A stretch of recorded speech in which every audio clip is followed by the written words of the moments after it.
Some of them are fairly obvious to us. For example, the reports have become much more lengthy, much more voluminous. The weight of an annual report now can be quite substantial. Other criticisms of the reporting model are that it's becoming more complex. Also, it lacks a strategic focus. It doesn't tell the reader how the company's strategy is going to make it sustainable in the long term.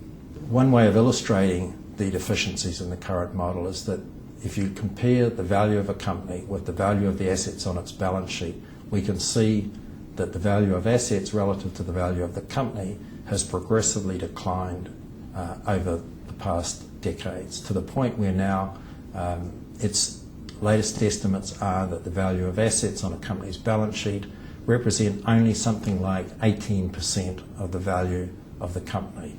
That's perhaps an indication of the extent to which the current financial reporting model does not fully describe and account for the value that resides in the company, and is one of the reasons why we need to look to a model that better depicts the real value of the company, and that model is integrated reporting.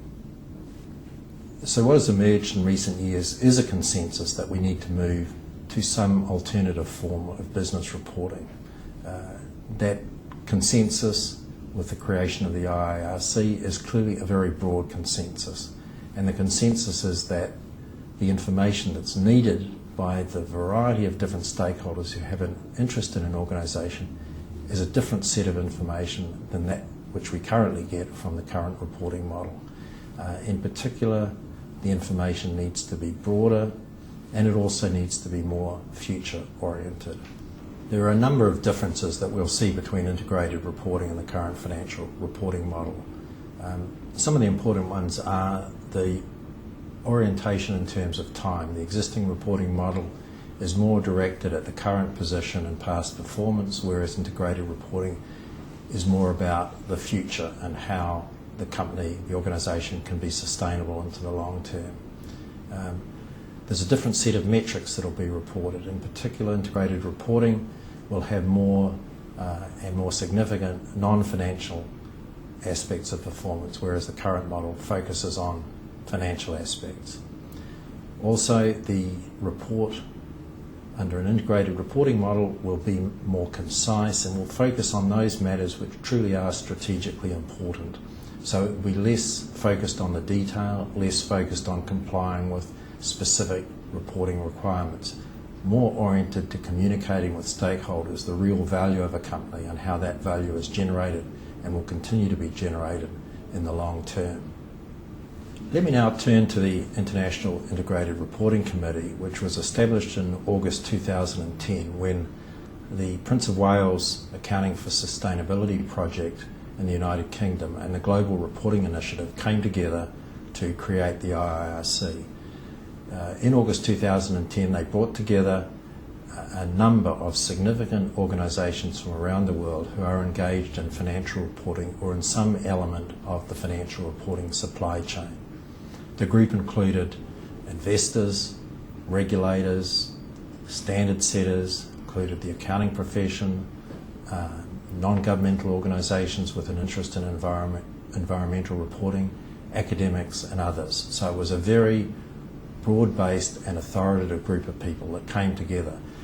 Their primary objective was to develop a framework for integrated reporting, a framework that enabled companies to report in a way that reflected environmental, social and governance aspects of their performance, and in a way that enabled the reports that were produced to be concise, complete, consistent and comparable. So that in essence was the objective of the IIRC, to create a framework which facilitated that development.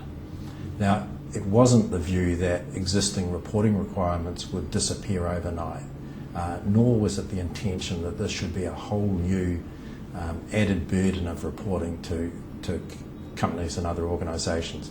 It was seen as being, however, a means for enabling companies to find ways of better reporting their performance and progressively move from the existing model to an integrated model, with the possibility that in the longer term, some of the existing very detailed, very compliance-oriented requirements might give way to a more outward-looking, communications-focused form of reporting. The reason that the organisations that formed the IIRC believe that an international approach is needed are twofold. The first is that many of the elements that would form part of an integrated report are already reported in many jurisdictions. Obviously, financial reporting is commonplace, but in addition, in many jurisdictions, companies are required to report on their environmental performance or on aspects of their social performance or on their governance arrangements.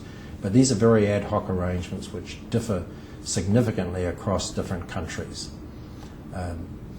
We would like to see those all being developed and reported within a consistent framework. The second point, also important, is that we would like for the International Integrated Reporting Committee to establish a framework that national jurisdictions can then build off.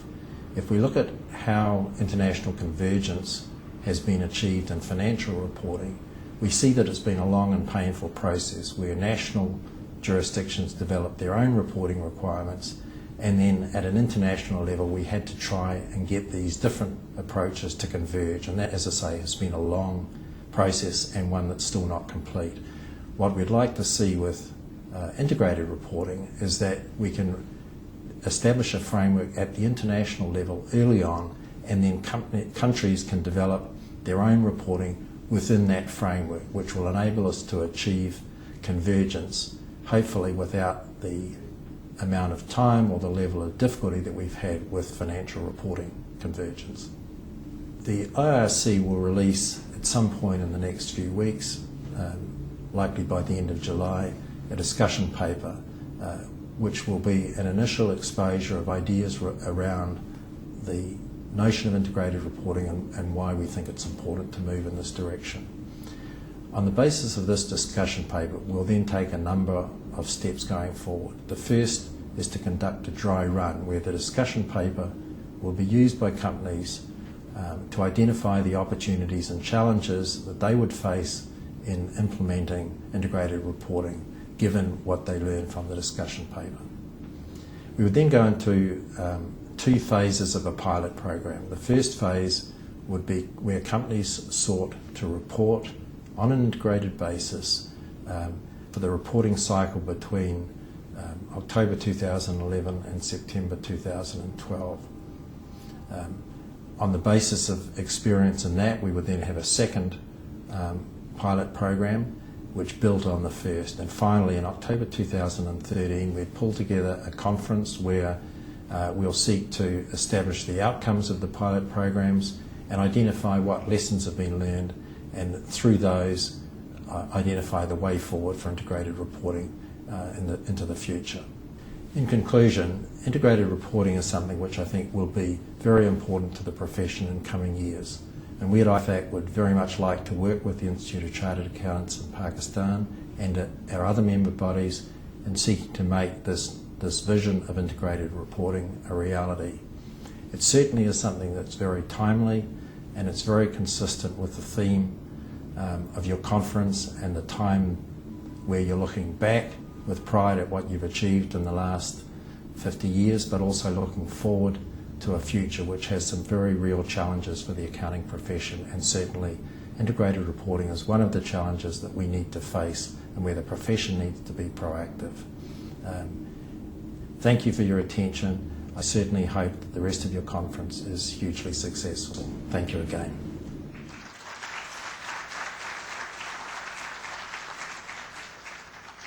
Well, since this is being recorded, hopefully Mr. Ball will see it. He's heard your applause, and I must also take the opportunity to thank him. All throughout the day yesterday, in the various discussions, in the various networking sessions, when I would walk by, one theme kept coming up, and that was the fact that accountants will save Pakistan, probably the only ones who can, simply because you know the numbers. And when we talk about integrity and accountability, you are probably the community that understands it the best. And so when you have people like Ian Ball or Goran Tristram yesterday